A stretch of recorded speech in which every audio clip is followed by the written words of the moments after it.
Hello, नमस्कार. कसे आहात तुम्ही सगळे? मस्त मजेत ना? आणि मजेतच राहायला हवं. तर मी प्रीती आजच्या एका नवीन व्हिडिओमध्ये तुम्हा सर्वांचं पुन्हा एकदा स्वागत करते. तर खरं तर मला आज तुमच्यासोबत ना मॉर्निंग व्लॉग शेअर करायचा होता. कारण बरेच दिवस झाले कुठलाही व्हिडिओ मी शेअर केला नाही आहे. तर आज विचार केला होता की मॉर्निंग व्लॉग शेअर करूया. पण झालं असं की सकाळी मी थोडं उशिरा उठले आणि तुम्हाला तर माहीतच आहे उशिरा उठलं की सकाळची सगळी कामंही उशिरापर्यंत चालतात. मग थोडं मूड ऑफ झालं आणि नंतर मग विचार केला की ठीक आहे आपण आज नको ब्लॉग शेअर करायला. त्यानंतर असं झालं की दुपारची सगळी माझी कामं आटोपल्यानंतर जेव्हा मी ही एक्स्ट्रा कामं करायला सुरुवात केली तर म्हटलं की चला आपण दुपारचा ब्लॉग शेअर करूया. बऱ्याच जणांना असं वाटतं की दुपारी घरी काय कामं असतात, म्हणजे नाही का, एक रुटीन असतं आपलं, सकाळची कामं असतात, मग दुपारच्या वेळेला आपल्याला काहीच काम नाही असं बऱ्याच जणांना वाटतं. पण असं नसतं. कामं ही नेहमीच असतात, मग सकाळ असो, दुपार असो किंवा संध्याकाळ, कामं काही आपले संपत नसतात. ते आपल्यावर डिपेंड असतं की आपण कुठलं काम कधी करायचं. तर सकाळची माझी सगळी कामं आटपून झाली आणि त्यानंतर मी हे एक्स्ट्रा काम काढलं. किचनमध्ये जे शेल्फ ठेवलेले आहेत किंवा हे क्रॉकरी वगैरे आहे, ह्या ज्या बरण्या दिसत आहेत ना तुम्हाला, या मी ऑफलाईनच परचेस केलेल्या आहेत. शुगर आणि आपली जी टी पावडर असते ती ठेवण्यासाठी, आणि ती मला क्लीन करायची होती. जे शेल्फ आहे ते मला क्लीन करायचे होते. तर म्हटलं चला सगळं दुपारी आता आपल्याकडे वेळ आहे तर हे काम आता आपण आटपून टाकूया. तर तुम्ही बघू शकता एकदम आरामात हळूहळू मी हे साफ करते. बऱ्याच वेळेला मी तुम्हाला सांगितलं सुद्धा आहे की मला काचेच्या वस्तू घ्यायची ना खूप आवड आहे. पण माझ्या हातात ना काच खूप फुटतं, म्हणजे टिकत नाही असं मला वाटतं. सो त्यामुळे मी ते थोडंसं टाळत असते. पण ह्या ज्या 2 बरण्या घेतलेल्या होत्या ना, मला हे खूप आवडल्या होत्या जेव्हा मी बघितल्या, आणि मग मी विचार केला की साखर पावडर ठेवण्यासाठी ना या 2 बरण्या आपण घ्याव्यात. तर त्या मी तुम्ही पाहूच शकता की किती हळूवारपणे मी हाताळतीये, धुते ते. तर किचनमधलं इथलं सगळं आवरून झालेलं होतं माझं. हे जे शेल्फ दिसतंय ना तुम्हाला, हे मी ऑनलाईन परचेस केलेलं आहे बरं का. तर मला हे खूप आवडलं होतं. माझ्या किचनमध्ये ना एक छोटासा, म्हणजे किचनचा ओटा जो आहे ना तो मला कमी पडतो. पण असतं ना रोजचं आपल्याला जे सामान लागत असतं ते ठेवण्यासाठी एक छोटंसं मला काहीतरी पाहिजे होतं कॉर्नरला. तर हे शेल्फ मी परचेस केलं होतं. तर खूप छान आलेलं. आता हे सगळं मी आवरून घेतलं आणि त्यानंतर मग मी लागले आणखी एक दुसरं एक्स्ट्रा काम काढून बसले होते. हे जे कपाट आहे ना माझं, हे मी देवघरासाठी जे काही साहित्य लागतं, ज्या काही वस्तू लागतात, ते ठेवण्यासाठी मी हे बनवून घेतलेलं होतं. कारण देवघर माझं खालीच आहे, तर म्हटलं तिथल्या अगदी समोरच्या जागेमध्येच हे सगळं ठेवावं. आणि गेल्या काही दिवसांपासून जे धरलं ठेवलं असं करता करता हा पूर्ण कप्पा जो आहे ना तो इतका मेसी झालेला होता, तुम्ही पाहू शकता. मध्यंतरी मी गावाला गेलेले होते, तर मग विचार केला की गावावरून, म्हणजे गावाला जायच्या आधी करायचं होतं, पण विचार केला गावावरून परत वस्तू मी आणणार, मग परत मला ते ठेवावं लागणार, म्हणून मी हा कप्पा राहू दिलेला होता. आता गावावरून आलेली आहे. तुम्ही जर माझे शॉर्ट व्हिडिओ बघितले असणार तर तुम्हाला कळलंच असेल. माझ्या आईकडे फंक्शन होतं घरी, नामकरण सोहळा होता माझ्या भाच्याचा. तर त्याच्यासाठी मी गावाला गेलेले होते आणि यावेळेला मी काही व्लॉग वगैरे शूट केलेच नाही तिकडे. कारण घरची फंक्शन असतात ना, तर घाई गडबड असते आणि मग त्याच्यामध्ये व्लॉग शूट करायला नाही जमत. मी विचार करून तर गेले होते पण नाही जमलं, म्हणून मग छोटे छोटे जे शॉर्ट व्हिडिओ मी अपलोड करते. तर आता हे कपाट मी तुम्हाला सांगितलं, तर इथे ना मी देवाच्या सर्व वस्तू ठेवत असते, म्हणजे पटकन इथून काढून घेता येतं जे काही पूजेला वगैरे लागतं ते सगळं. आता इथे ना मी तुम्ही पाहिलं की त्या रॅकमध्ये ठेवायसाठी ज्या मॅट येतात ना, त्या मी इथे ठेवण्याचा प्रयत्न केला, पण त्या खूप मोठ्या होत्या आणि ते मला प्रॉपर कट करावं लागलं असतं आणि मला ते कंटाळवाणी वाटलं. म्हटलं यापेक्षा या साईजची जर मॅट मला मिळाली तर ती मी घेईल, आणि म्हणून ते मी बाजूला ठेवलं आणि परत इथे न्यूजपेपर ठेवलेले आहेत. त्यानंतर हे जे आहे ना, हे मी आता ठेवताना जे तुम्हाला दिसते, तर ते देवाचे पुस्तकं आहेत. पुस्तकं म्हणजे जे काही ग्रंथ वगैरे असतात छोटे मोठे, ते सगळे मी अशा एका पिशवीमध्ये ठेवून देत असते. आणि जे रेग्युलर मला पुस्तकं लागत असतात ते मी अशा पिशवीमध्येच ठेवलेले, म्हणजे पटकन ते काढता येतात. आणि या सगळ्या वस्तू ठेवण्यासाठी ना मला एक प्रॉपर कंटेनर घ्यायचे आहेत. मी डीमार्टमध्ये ते पाहिलेले आहेत, जे ट्रान्सपरंट येतात ना, मोठे डबे, तर ते मला घ्यायचे आहेत. आणि मागच्या वेळेला जेव्हा मी गेले डीमार्टला, तर एकदा गेले तेव्हा मी पाहिलं तर ते एकदम लास्ट डबा तो शिल्लक होता आणि त्याच्यावर स्क्रॅचेस होते. सो त्यामुळे मी मग ते घेतलं नाही. म्हटलं नेक्स्ट टाईम घेऊया. नेक्स्ट टाईम गेलो तर मला जे हवं होतं ते मला मिळालं नाही, तर ते राहून गेलेलं आहे. तर मी विचार करते की आता या 2-3 दिवसात मला डीमार्टला जायचंच आहे, कारण ग्रॉसरी संपत आली आहे. तर या मंथमध्ये आता मी आणलीच नव्हती. तर आता नेक्स्ट मंथसाठी मला पूर्ण ग्रॉसरी पण फिल करायची आहे. सो मी विचार करते की आता या वेळेला जाणार ना तर नक्की घेऊन येणार. आणि ही तोरण तुम्ही बघतायत, ही तोरण मी दिवाळीसाठी घेतली होती. दिवाळीला मी भरपूर शॉपिंग केलेली होती, पण काही कारणास्तव आमची दिवाळी झाली नाही, तर मग हे तसंच राहिलं. आणि तुम्हाला तर माहिती, शॉपिंग करायची मला खूप आवड आहे. स्वतःसाठी म्हणजे फक्त कपडे किंवा ज्वेलरी नाही, तर घरासाठी सुद्धा आणि देवांसाठी सुद्धा. तर तुम्हाला माहिती आहे, मी जेव्हा केव्हा गावाला जाते ना, तर गावावरून ना म्हणजे खूप काही ना काही आणतच असते मी दरवेळी. म्हणजे प्रत्येक फेरीमध्ये काही ना काही मी गावावरून आणतच असते. तर मागच्या वेळेला या समया आणल्या होत्या, छोट्या समया ज्या तुम्हाला दिसत आहे. काही कलश आणले होते, असं बऱ्याचशा वस्तू मी घेऊन आली होती. यावेळेला सुद्धा गेली तर हे असे वस्त्र मी घेऊन आलेली होती, जे आपल्याला पूजेला लागतात ना टाकण्यासाठी ते. तर हे मागच्या वेळेचं दाखवते मी तुम्हाला.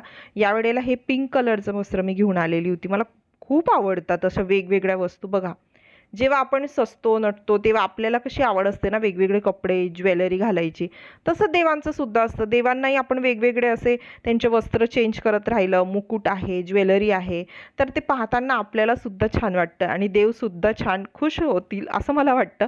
आणि म्हणून माझा एक हा छोटासा प्रयत्न असतो की जेव्हाही मी गावाला जाते तर मला ज्या वस्तू आवडतात ना त्या अशा छोट्या मोठ्या सगळ्या वस्तू मी घेऊन येत असते. तर यावेळेला आपण बघा, माझ्या कृष्णासाठी छान छान वेगवेगळे स्वामींसाठी कृष्णासाठी वेगवेगळे कपडे आणि छान असे मुकुट मी घेऊन आलेली होती.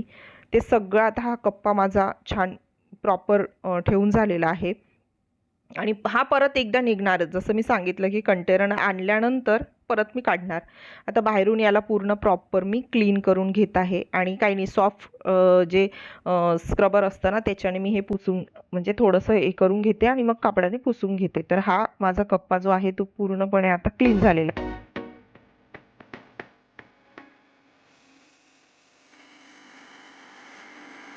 त्यानंतर आता पुढची कामं तर मला करायची होती. तर मला मध्येच आठवलं की मी कैरी आणलेली होती गावावरून. ह्या शेतातल्या कैऱ्या आहेत बरं का. आमचे एक ओळखीचे दादा आहेत, त्यांचं छान शेत आहे. तर शेतामधून त्यांनी पाठवलेल्या होत्या, भाऊ घेऊन आला होता. तर मग मी त्या आणल्या. तर म्हटलं याचं पन्हं बनवूया. महेशला ना पन्हं खूप आवडतं. पण प्रॉब्लेम असा असतो की पन्हं बनवायचं म्हटलं तर गूळ खूप लागतो आणि गूळ माझा संपलेला होता. म्हणून मग मी एक दिवस आधी रात्री जेव्हा वॉकिंगला गेले होते त्यावेळेला मी गूळ घेऊन आले. तर म्हटलं की आता दुपारच्या वेळेलाच हे आपण करून ठेवूया. तर मी 3-4 कैऱ्यांना असे कट मारून ते कुकरमध्ये लावून दिल्या. म्हणजे जेणेकरून हे पूर्ण 2-3 शिट्ट्यांमध्ये होऊन जाईल आणि ते थंड होईल संध्याकाळपर्यंत, तोपर्यंत पन्हं तयार राहील म्हणून. तर आणि इथे मी या शेंगा आणल्या होत्या, गवाराच्या शेंगा. आता गावाला गेलो तर भाजी तर मी भरपूर घेऊन येते. तर संध्याकाळची सोय, संध्याकाळी मस्त याची भाजी करणार आहे. सो ते काढून ठेवल्या, म्हटलं मोडून ठेवूया.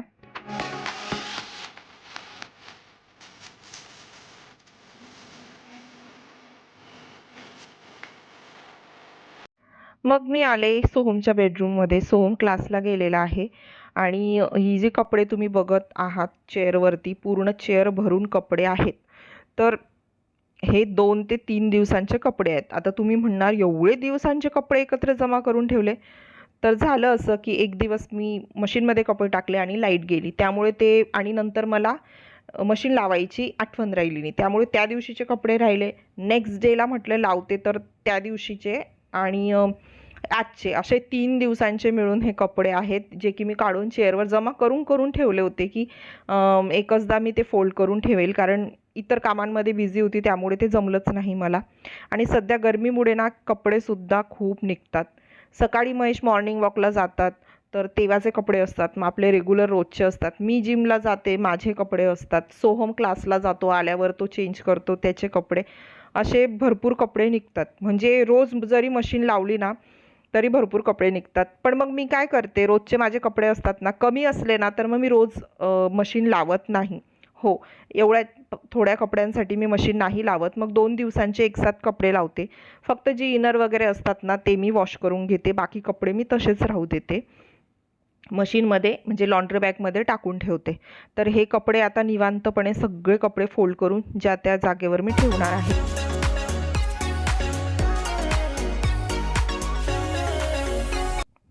मला ना एक रील WhatsAppवरती म्हणजे कुठल्यातरी ग्रुपमध्ये एक रील आली होती. कॉमेडी व्हिडिओ होता काहीतरी तो. कॉमेडी शोची एक छोटीशी रील होती, ठीक आहे. ती ऐकल्यानंतर मला खरंच हसायला आलं आणि लॉजिकली जर विचार केला तर ते बरोबरही वाटलं. आता ते काय होतं, तुमच्यापैकी बऱ्याच जणांनी ते पाहिलंसुद्धा असेल. तर त्या व्हिडिओमध्ये जे पर्सन होते ते असं म्हणत होते की स्त्रियांना काय गरज आहे असे कपडे फोल्ड करून ठेवण्याची. म्हणजे कपडे आपण धुतो, मग परत ते काढतो आणि परत फोल्ड करून कपाटात ठेवतो. अरे नेक्स्ट डेला तर ते निघणारच आहेत ना, असं त्यांचं म्हणणं होतं. तर मला हसायला आलं. खरंच आपण किती वेळ वाया घालतो या सगळ्या गोष्टींमध्ये. कपड्यांचे फोल्ड करतो, परत ठेवतो आणि खरंच नेक्स्ट डेला तर आपण ते घालणारच असतो ना. पण मैत्रिणींनो, असं असतं का? तुम्हीच सांगा. आपण किती काहीही म्हटलं ना तर असं आपण नाही करू शकत.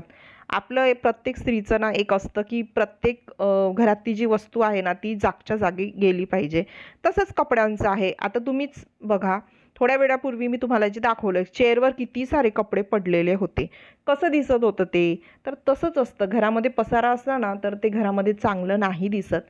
आपण प्रत्येक स्त्रीला असं वाटत असतं की आपलं घर स्वच्छ आणि सुंदर असावं, नीटनेटकं असावं आणि त्यासाठी आपण प्रयत्न करत असतो. आणि म्हणूनच मला असं वाटतं की कितीही काहीही वाटलं आपल्याला ना, तरी आपण त्या वस्तू जागेवरच ठेवाव्या, म्हणजे घर नेहमी आपलं नीटनेटकं दिसतं.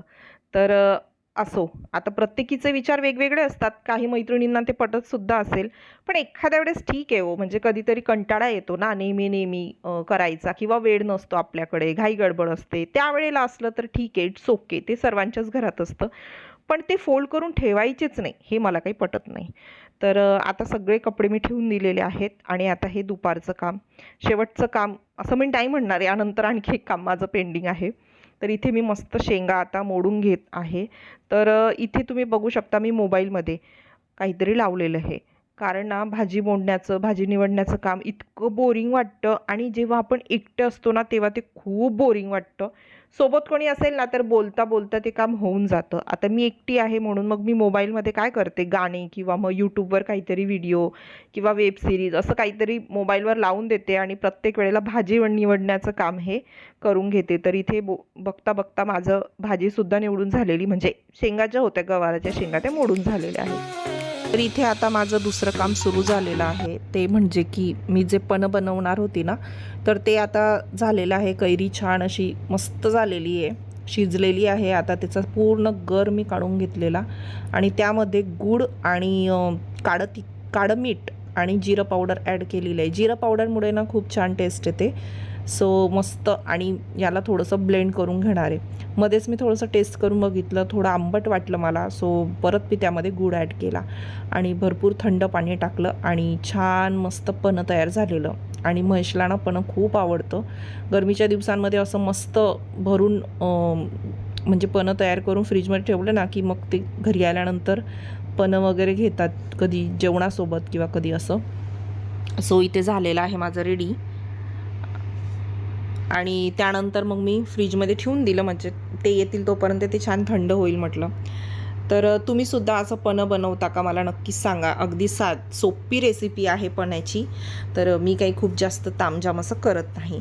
सो हे माझं शेवटचं काम होतं दुपारच्या कामांमधलं आणि त्यानंतर मग मी थोडा रेस्ट केला आणि मग तोपर्यंत संध्याकाळ झालीच. तर इथे माझं पन्ह रेडी झालेलं आहे. तर आजचा हा रूटीन ब्लॉग तुम्हाला कसा वाटला? दुपारी तुम्हीसुद्धा असेच कामं करता का? मला नक्की कमेंट करून सांगा. आजचा जर व्लॉग तुम्हाला आवडला असेल तर व्हिडिओला लाईक, शेअर आणि कमेंट नक्कीच करा. आणि कोणी पहिल्यांदा जर माझा व्हिडिओ बघत असाल तर चॅनलला सबस्क्राईब केलं नसेल तर प्लीज चॅनलला सबस्क्राईब करा. आपण लवकरच भेटूया आणखी एका छानशा नवीन व्हिडिओमध्ये. तोपर्यंत तुम्हाला काय करायचं आहे? मस्त खायचं, मस्त राहायचं, स्वतःची काळजी करायची आणि सगळं करत असताना माझं व्हिडिओ बघायचं. बाय.